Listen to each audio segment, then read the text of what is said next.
All right. So I'm going to start. Thank you so much for joining.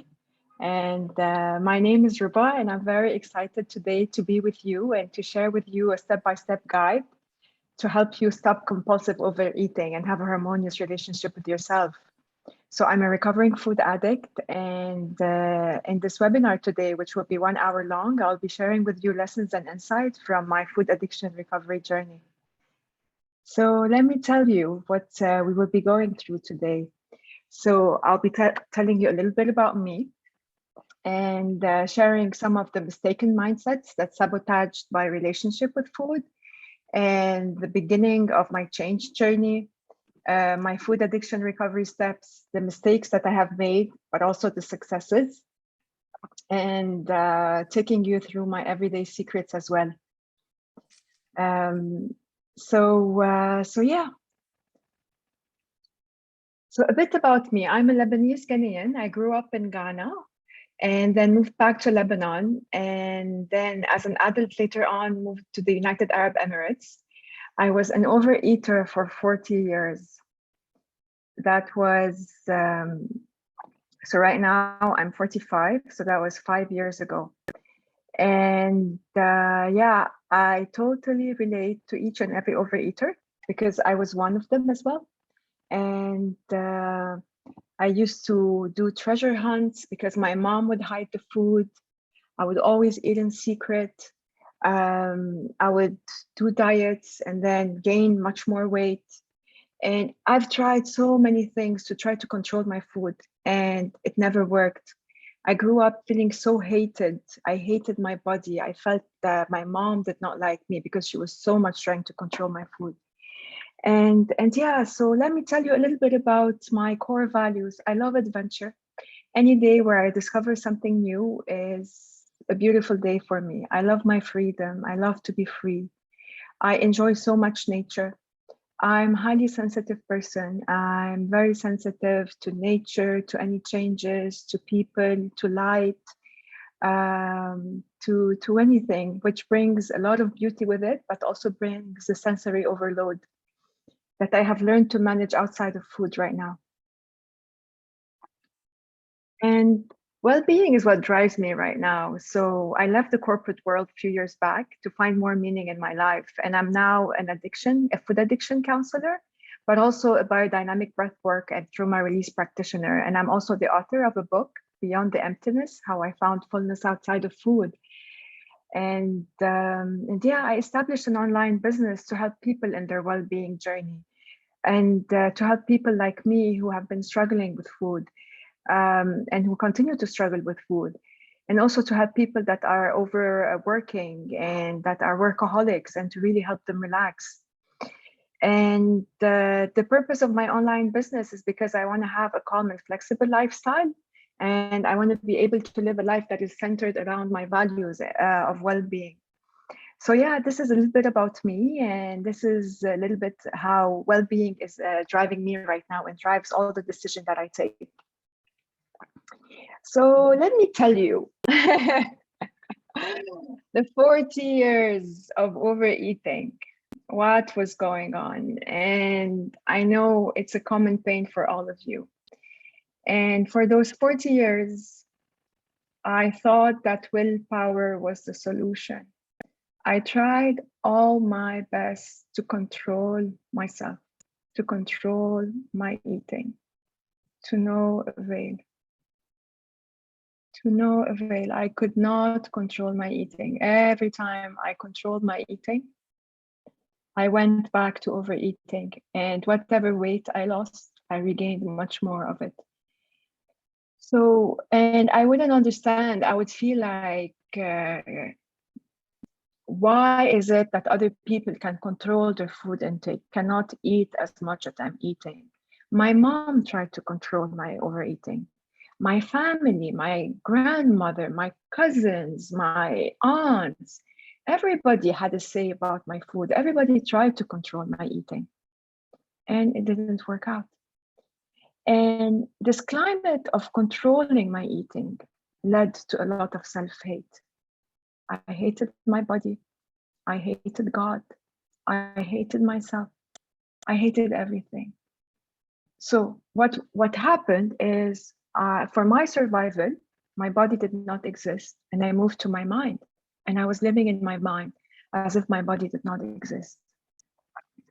And another thing that I was not aware of is I was very programmed. The whole way my life was organized, it was organized around musts and shoulds and how I'm expected to be in society, how I'm expected to be Ruba as a good citizen, Ruba as a good daughter, Ruba as a good student, Ruba as a good member of society. And everything was based on musts and shoulds at the expense of acknowledging or recognizing any of my needs. So, yeah. And I think deep inside those three things, because I was not aware of them, they were sabotaging my relationship with food because I was trying to control it by willpower. And no matter how much willpower I tried to exert, it wasn't working. And worse than that, exerting willpower on something that I hated, and for something, investing in what society is expecting of me versus what me, the inside of me, wanted. So yeah, and I feel like as we move forward and as I work with clients and as I work with everyone and as I reflect and we share, these are three very fundamental things that have helped me overcome my overeating and really move forward in my journey. So how did I start? And a lot of overeaters keep on asking me, how did you start? How did you start? So basically, I was 39 years old and I was a workaholic. I was at the peak of my career. I was a vice president in an international organization.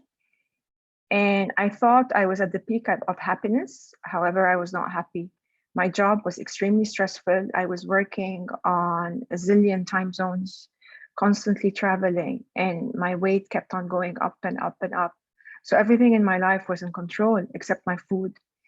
And I felt like a total failure. I felt like everybody's abusing me, my family is abusing me, my job is abusing me because I'm allowing them to abuse me. I'm giving them my everything. So I felt used by everyone, used by a job, used by my family. And although on paper my life was supposed to be amazing, except that in society, yeah, I was overweight.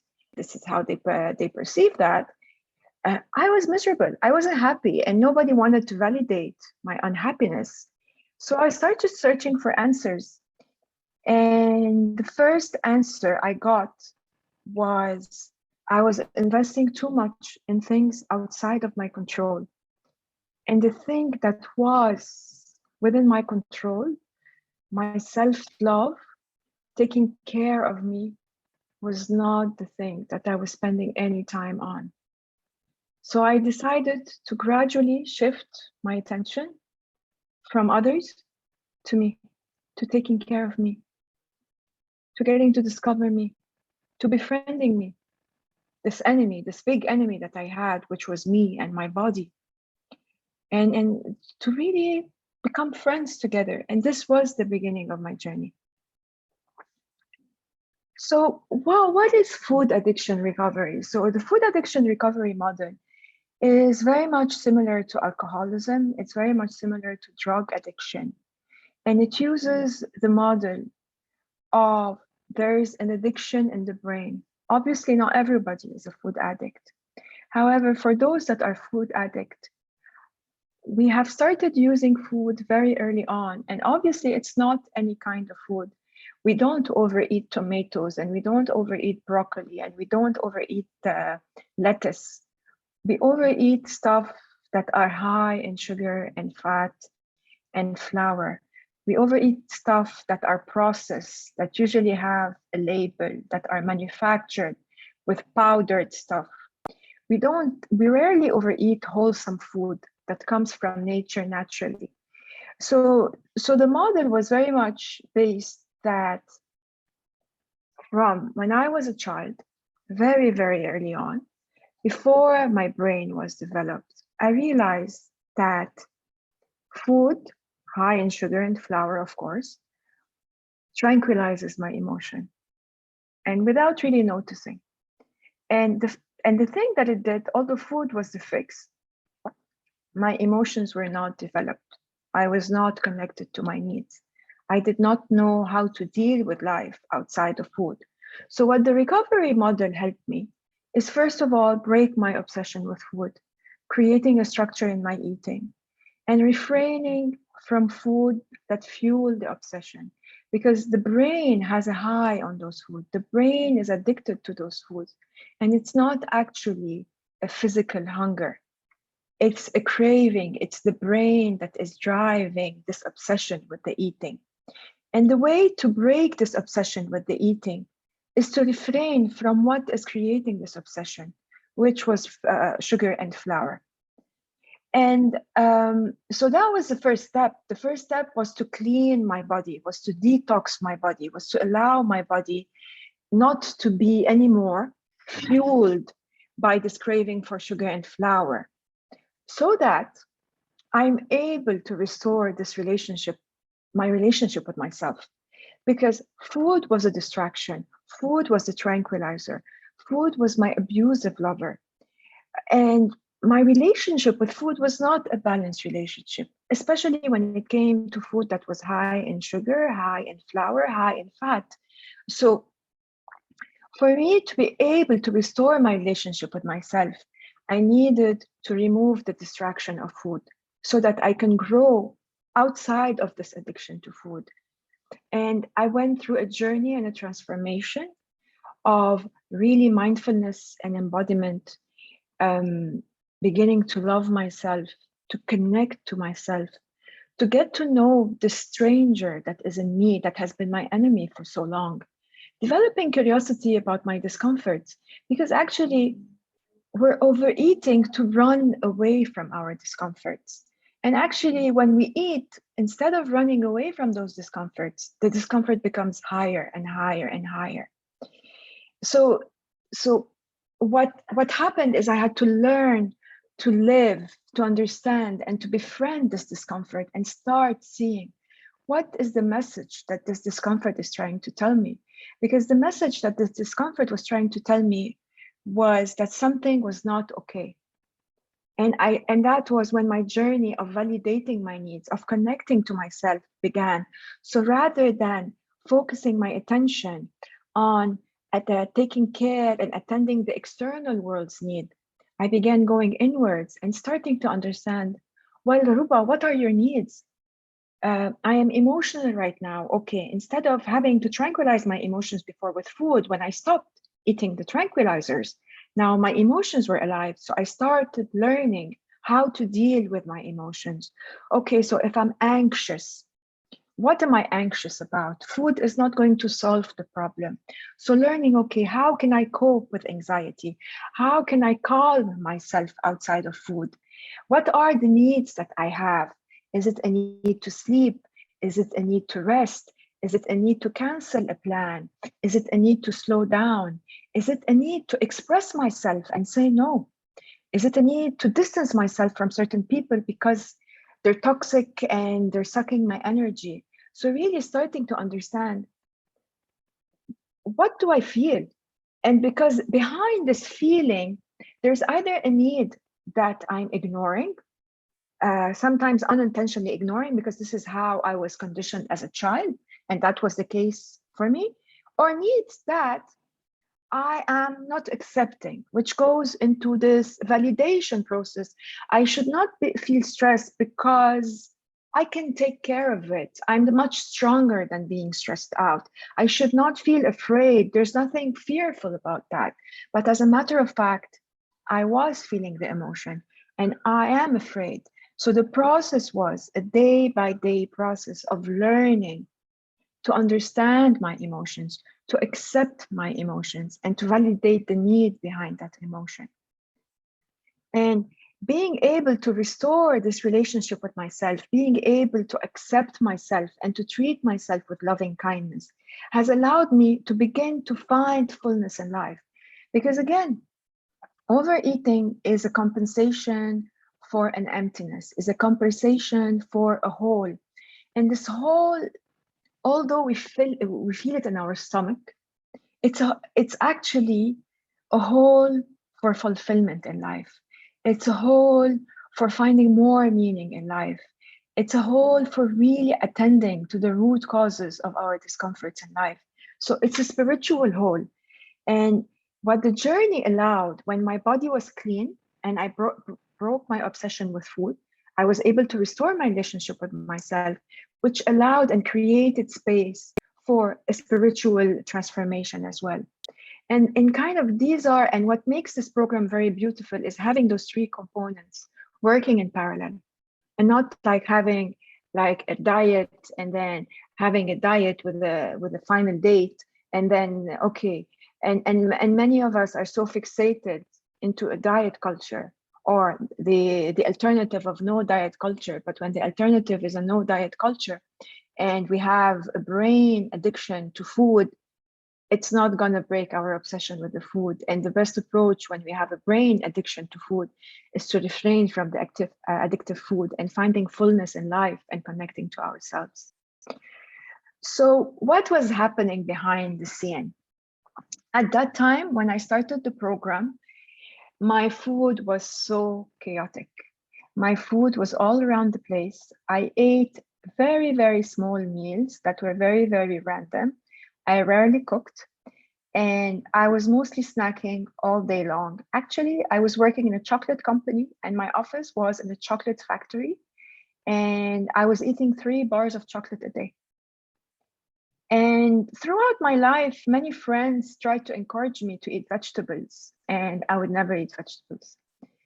And here I was moving into eating real food and exploring and becoming adventurous and trying out new food and really wholesome food. So how the program worked, it's like food belonged to categories, and I would have to make sure that more than 60% of what I eat is vegetables. So at the beginning, I started with the limited vegetables that I would eat.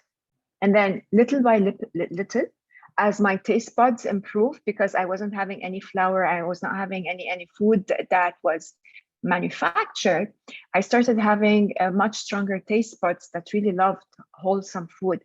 And there is so much abundance of food in nature. Many times we're so obsessed by what we're losing, not realizing that nature has an abundance of food.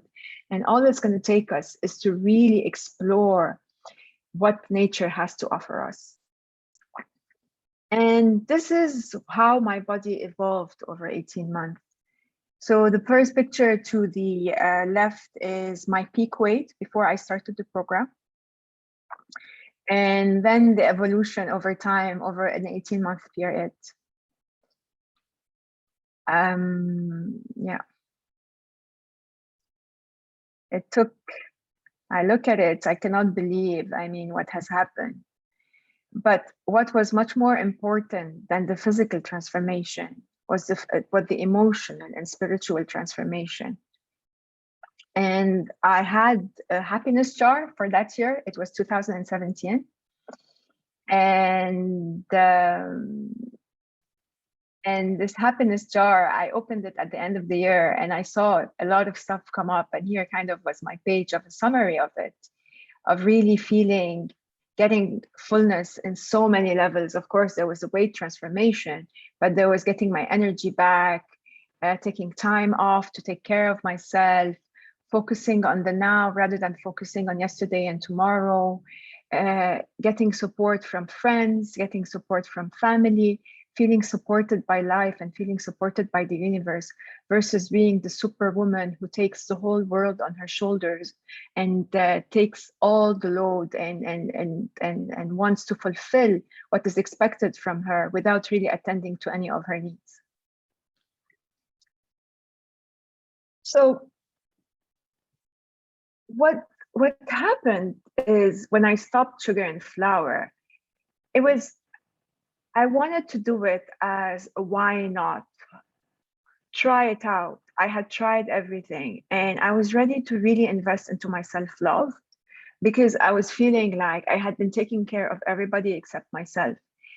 And the scariest part for someone who's been addicted to food and had, in my case, sugar, because I was an overeater of sweets and chocolate, It's like, how can I live life without those abusive lovers? I love them, I hate them, we fight all day, and I am obsessed with them. But I was scared of separating. I was scared of breaking up with them. But the thing is, many times when we are too focused on what we're losing, we forget to realize that there is so much more we're going to gain. There's so much abundance in nature of food. There are so many food options. By channeling my attention from outside to inwards, there was so much self-love, there was so much self-care. I felt so supported by myself. I felt so cared for because I was taking care of me. I was attending to my needs rather than being the selfless person that doesn't have any need, that is this no drama woman that is there for everyone. And it was little by little connecting to all the vulnerable parts of me, all those neglected parts of me that I was not attending to, that were hidden in drawers, that I was not taking care of. And to really, really, really connect to myself, love myself, attend to myself, be close to myself, communicate with myself in a loving way, silencing my inner critic, and telling myself I will rephrase everything I say in order to say it in a loving way to myself, in a supporting way to myself. And this has allowed me to find so much fullness in life. Instead of filling my stomach with food, I was now filling my whole system with support, with love, with enjoying the little pleasures of life, the little pleasures of life that are free of charge. But because I was so busy, I was not enjoying those little things. I was not enjoying the weather. I was not enjoying the smile of a stranger. I was not receiving. I was so much into giving and giving and giving others. My channels of receiving were totally closed. And when I became more open to receiving, I received a lot. And I was able to fulfill myself through receiving everything the world has to offer, the love of people, the love of nature, the love of everything in life, and the fullness of this life. And most of them were not material. They were all things that the universe provides free of charge, that are out there. And it's just for us to be open to receiving them. So, yeah, with every journey, we think that there's a starting point and a finish point, and we expect it somehow to be a straight line. Well, it's not a straight line. It's sideways, up and down, and going in all directions. So of course, I had a lot of mistakes. And one of the mistakes that I was so fixated on getting to my ideal body. And I thought that once I'm going to reach my ideal body, that's it, that's the end. And another mistake was like, yeah, thinking that all of my life problems will be solved once I look good. Yeah, my mom used to tell me that a lot. She would tell me like, look around, look how beautiful your cousins are, but you're much smarter, but you're fat. And for me, this repetitiveness of this message, you need to lose weight, you need to lose weight, you need to lose weight, made me realize, okay, I think if I lose weight, all of my life problems are going to be resolved. Only to realize that was not the case. And another mistake I had, I thought, yeah, I can do this for until I lose the weight, and then I can go back and eat the way I used to eat before and eat like everybody else. They eat anything they want, whenever they want, and they're able to stop when they wish, and they will remain thin. And then realizing, no, that's not me. And it was part of accepting my vulnerability. And but rather than thinking about life in one go, is saying, okay, what do? I choose today, and I focus on today, and I focus on taking care of me today. And yeah, I was hoping I could get to a stage where I don't have to plan and prepare my food, and I could just be like other people, eat on the go and eat anything that is available. Just to realize, no, I have to be much more loving and anticipate and prepare my food and be very caring for myself. And I also realized that whenever the days where I was not putting my well-being first, it was very easy for me to go back to food, to overeating. So yeah, these are some of my mistakes. And actually, um, when I kind of thought I was reaching the finish line is when I realized that it was the starting point. It was the starting point of living life based on new fundamentals, because I had reached that finish line a few times in my life, only to gain all of the weight that I had lost and much more. So now it was, how was I going to live my life that in a way that was aligned to me, that was aligned into accepting all my limitations, that was aligned into really accepting the sensitive and the vulnerable parts in me that need me to be attending to myself, that need me to nurse myself, that need me to take care of myself, that need me to love myself. And it's about applying all of those today. And one of the successes that I had was I really invested into my emotional and spiritual growth. Because what I have experienced, other people along my path, when they did not invest into their emotional and their spiritual growth, and they took the program as a diet, eventually they fell through and went back to their old habits. And another part was also connecting to my pain and healing my body from the inside out, because our body is a living organism. Our body is not a mannequin on a shop front. Our body is not a still image. Our body is a functioning element, is an organism that needs to be healed from the inside out. It's not about our looks. It's not about how much weight I'm going to release. However, it's very much about how do I attend to my needs? Whenever I am in discomfort, what do I do? Because overeating is not the problem. Overeating is the consequence of unease in the body. And it has to do, how am I going to deal and manage the unease inside of me? So if I'm going to avoid my pain, then what I'm doing is I'm going back to using willpower to control myself. And that's not the approach. It's really about connecting to my pain and healing my body from the inside out. I also worked a lot on releasing my suppressed emotions, on really doing a lot of deep psychospiritual work that allowed me to express my emotions, especially fear and anger, and release all of those suppressed emotions, because those suppressed emotions actually create a lot of cravings. They give us this feeling of hunger in our stomach, this need to seek fulfillment. And as a matter of fact, it's because we're suppressing them that we need to be fueled by food. However, when we release them, when we allow them out, when we free them, then they don't have the stronghold on us anymore, and we don't have to resort to food. Also, as part of my journey is connecting to a community of similar-minded people that were following the same lifestyle, because it really helped me in my support system. And also understanding what is behind my addiction. So, and this is a very important point, and we cannot understand it on the spot. It took me about 2 years to really understand what was behind my addiction. It took me about 2 years of being clean from sugar and flour, from working so much on my emotional transformation, from investing so much into my spiritual transformation, to start to realize what is the thing that is causing this unease in my body. In my case, and that's me, I was a highly sensitive person. I was a person that was very sensitive to light, to sounds, to people, to crowds.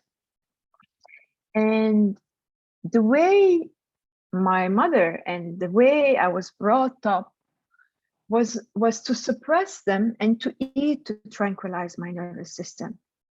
And now that I knew that I was a highly sensitive person, I know what are the things that I should avoid, what are the things that I should do less of, and what are the self-care practices that I should incorporate into my life, so that I don't get myself to the stage of deep unease where I cannot take it anymore. I just need to have my tranquilizer and go back to using food to calm myself down.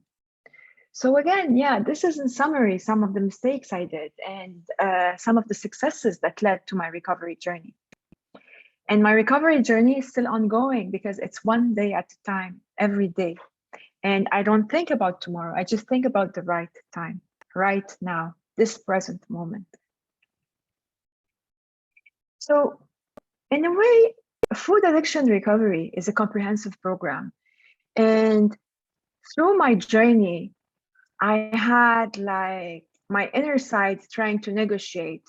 Okay, I can just do the food program. And once I lose the weight, I don't need to invest in the emotional growth and the spiritual growth. Well, if we just follow the physical program, it's another diet. And I've tried diets so many times, it didn't work. Okay, I will do the physical program, but no, I don't want to go deep into my darkness. I don't want to go into those insides of me. I want to keep them away, keep them in those drawers. I don't want to deal with anything inside of me. Unfortunately, when this happens, when I suppress whatever is happening, all the discomforts that are happening inside of me, I go back to food. The same with spirituality, the same with having a sense of purpose, the same with when I'm not in alignment with myself, when I'm not in alignment with my values, and doing things that are not in alignment with my body, and taking all the weight of the world on my shoulders, I'm going to go back to food. So the beauty of food addiction recovery is having this chair with those three legs. And if one leg is not strong, the chair is going to fall apart. So it's doing those three things in parallel to move forward. So what helps me in having a harmonious relationship with the food and myself? Because again, we think it's about the food, it's about the food, it's about the food. No, it's about having a harmonious relationship with myself. So I have like kind of three guiding principles in my life that I use, and I like to call them my secrets. And one of them is because of my conditioning, it's like I must not eat this. I should not eat this. I should not eat that. If I eat this, that would be bad. And it's going into no, no, no, no, no. I choose not to eat this in this present moment, right now, in this moment. What am I choosing to eat out of self love? What am I choosing to give Ruba as nourishment? And I choose what is good for me. I choose what is fulfilling for me. I choose not to use food as a distraction. I choose to nourish myself with the right food and attend to my needs. Which takes me to the second principle, second secret.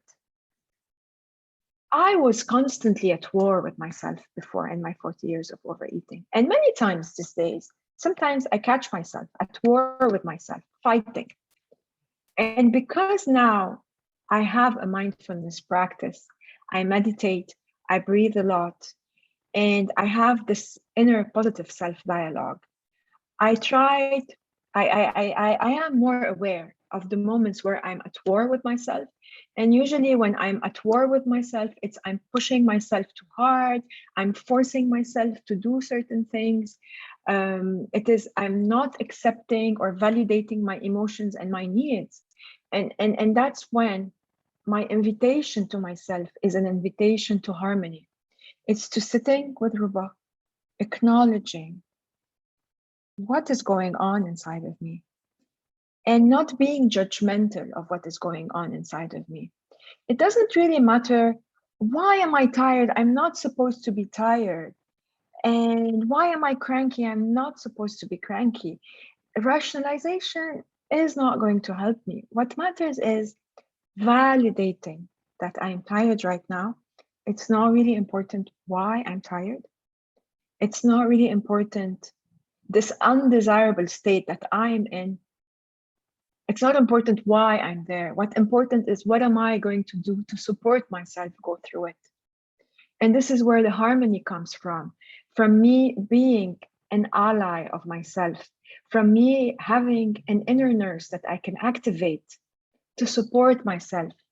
And rather, which takes me to the third principle, which is my third secret, is rather than getting fullness from food, because food is not fixing anything, I'm going to seek fullness from life.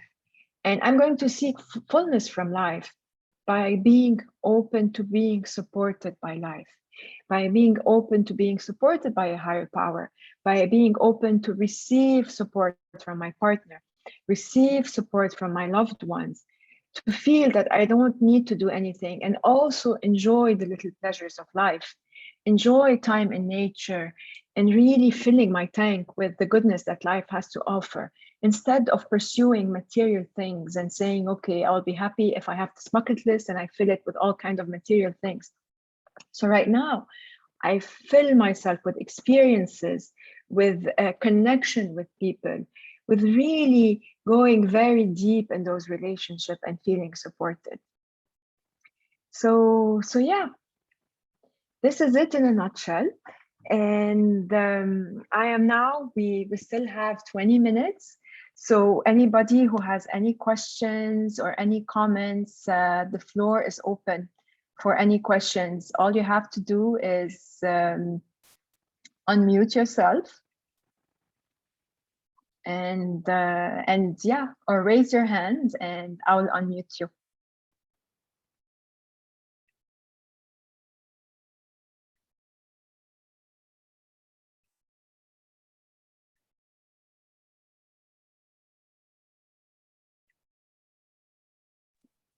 Or you can put your question in the chat box.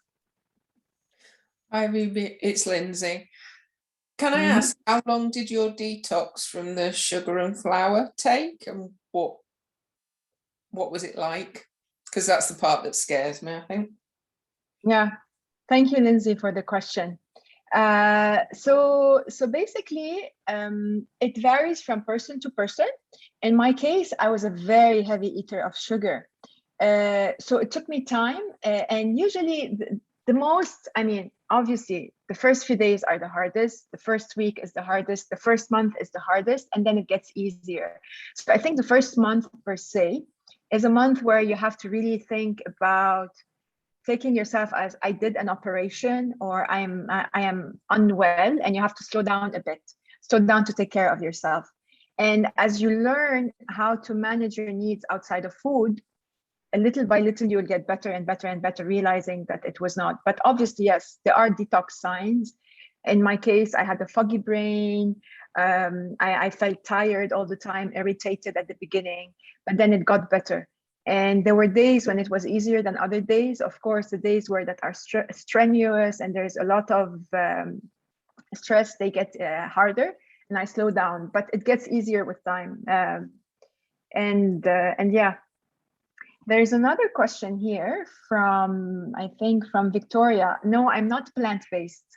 I eat small amount of meat, and I eat also starch that is not from flour base. So I eat starch like corn, potatoes, sweet potatoes. So any starch that comes naturally from nature. And of course, all the pulses and chickpeas and lentils and all the protein also.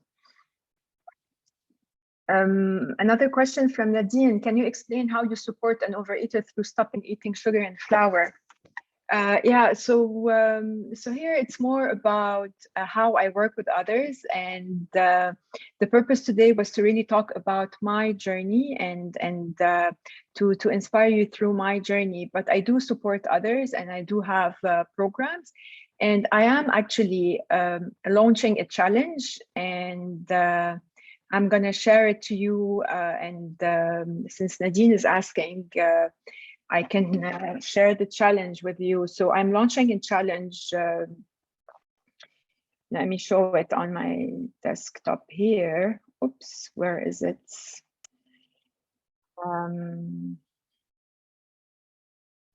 Yeah. I am launching a free challenge in November. It's a 5-day challenge. It's called the Food Reset Program. And it's over 5 days. It's going to be on Facebook. and I'll be sending homeworks at the night before every day, and then having a Facebook Live to discuss it and creating a community around it. So for anyone who's interested to start fixing the relationship with food and yourself, this could be a great opportunity for you to experience the start of it and what it would look like it, and better understand, in your case, what are your hurdles, what are the areas that you would like to work with, so that you really get to understand how would you like to go forward with improving your relationship with yourself and food and get back to a situation of control. So thank you, Nadine, for asking. And what I will do actually is I'm going to share in the chat box. I cannot find it here, just a minute. A link, and you can sign up. You can sign up to the challenge.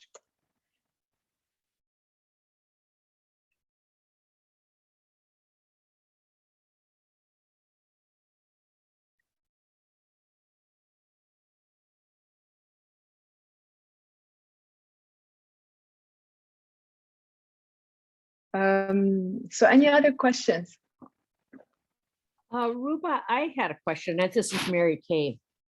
Yes, Mary. Along with your sensitive, I am a highly sensitive individual. Do you find you are also empathetic? You are an empath and you take on other people's energy. Yes. I know what foods my body likes. I've got that down pat, but it's managing my self-care and the empathetic nature of my personality and the high sensitivity where I'm failing. And as you said, then it builds up and it's like the dam breaks and I pick up. Yeah. So the beauty of when your body is clean from sugar and flour, your body becomes very alive. Your body gives a lot of signals. So as we learn to know how to deal with our bodies and connect to our bodies, we start seeing signals. So it's also learning what kind of settings energize me, or what kind of settings suck my energy, what kind of people suck my energy, and what kind of people energize me. And little by little is those that we can avoid or spend less time with, or if we are in a setting and there and seated with someone and realize I cannot take that person anymore, it's honoring ourselves and cutting the meeting short or the gathering short and saying, I need to go. Because nobody's worth us going back home and having a binge. So I totally relate to you, because so there's one, when it comes to sensitivity, there's one part which is the sensory overload from being in a crowded place, like a crowded airport, a crowded mall, a crowded supermarket, a crowded office space that is very noisy, or driving late at night with so many flashlights, or at night, any lights or anything or being stuck in traffic. These kind of, in my case, they create sensory overload. And what needs to happen afterwards is I need to spend the next day or the remainder of the day in silence with very little interaction, trying to really allow my body that is overexcited to really quiet down. Because what would happen in the past, if I'm in that state of overstimulation, it's such a crazy state where I feel I'm attacked from all sides, and then I resort to food. And that's not every overeater. There are 20% of the population is oversensitive.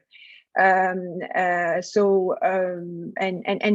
other people, as we go through their journeys, and this is the beauty of it. So the beauty of the model, and because I'm also a biodynamic breathwork and trauma release practitioner, I use a lot of the trauma stuff in my work, is understanding each person.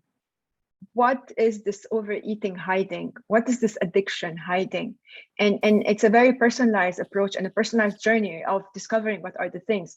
But definitely, in your case, is avoiding, if you realize there are toxic people in your life, minimize as much as you can your interaction with them to the strict minimum.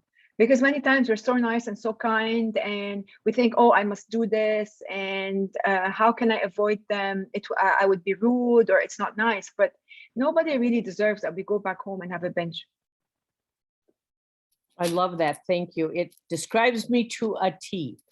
So I appreciate that. Thank you. You're welcome. There's another question here that I missed. Victoria, how long have you been clean, and do you still get cravings and temptations? So I've been clean for 5 years, almost 5 years. So on January, it would be 5 years. And I get cravings when I'm very stressed out and I'm not attending to my needs. So, and I get temptations if I haven't organized my food.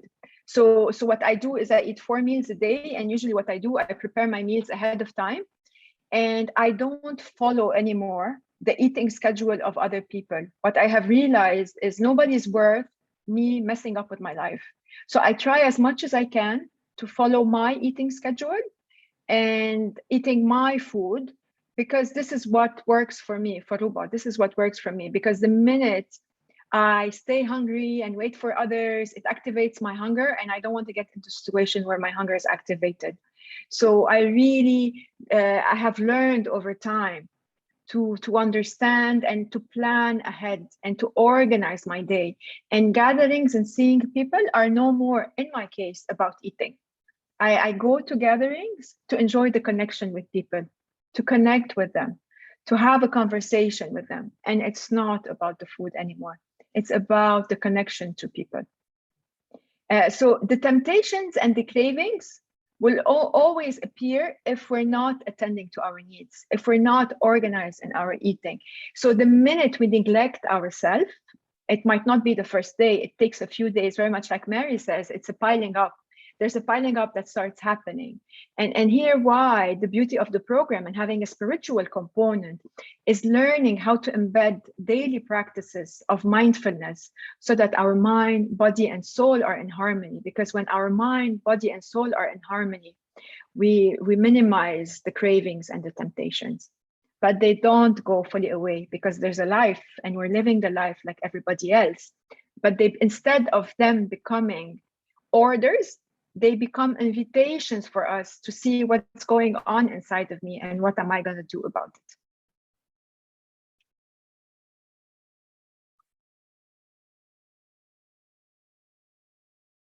Any other question? Yeah, so here I see that Nadine has a question. Can you explain what periods of your journey were the most challenging? Was it the weight release period or the maintenance period? I think what's the most challenging is those times when we think we can go back to our old habits and we don't prepare anything and we neglect ourselves. So obviously the first year, because we're learning how to live life in a different way. So there's the first holiday, there's the first death of someone, there's the first big crisis, there's us being in denial and trying to do things like the old ways.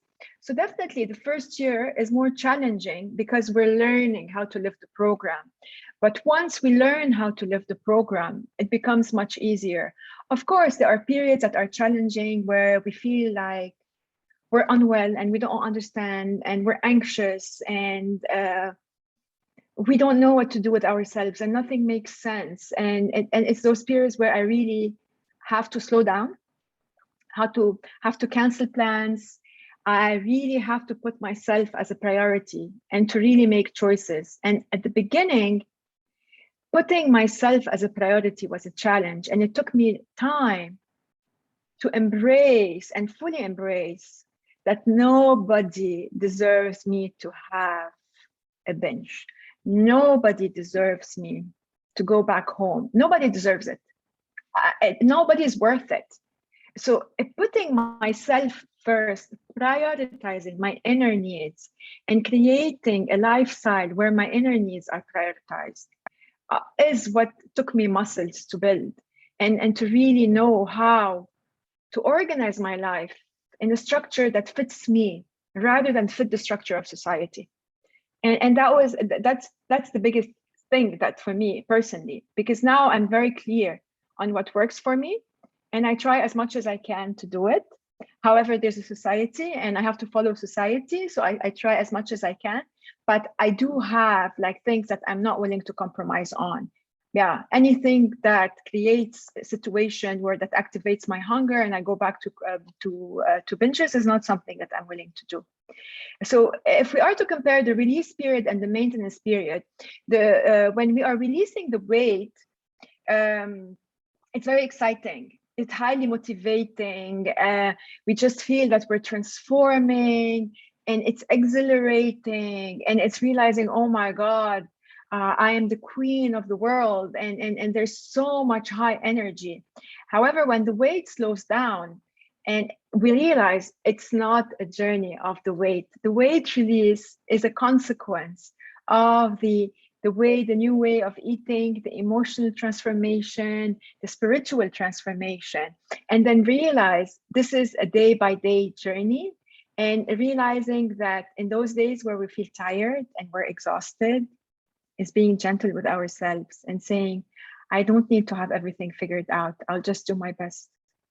And instead of holding the stick on me and saying, you're not following, you're not doing, no, it's being gentle to myself and remembering and being aware, when do I become my enemy, and catching myself in those moments where I am the enemy of myself, and choosing the path of making peace, being gentle and attending to my needs, and being curious and patient with myself as I move with the day. So I hope I answered the question. Any further questions?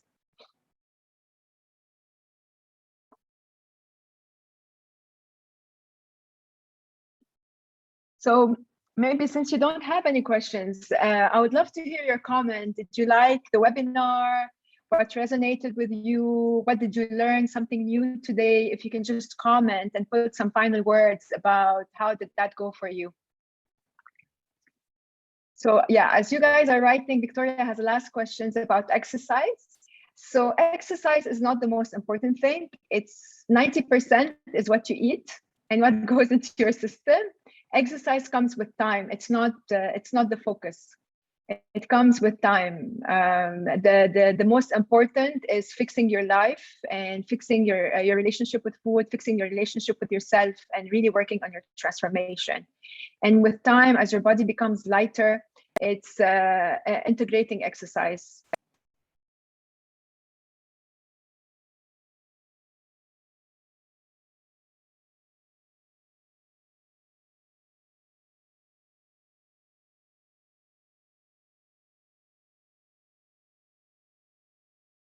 So thank you very much for your attendance, and yeah, it was a pleasure interacting with you.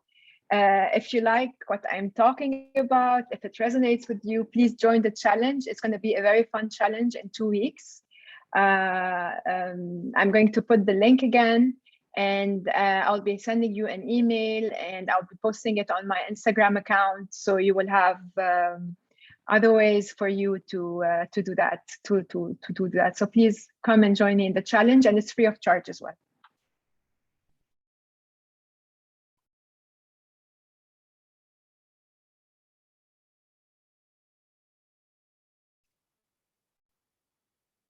We're done. Thank you.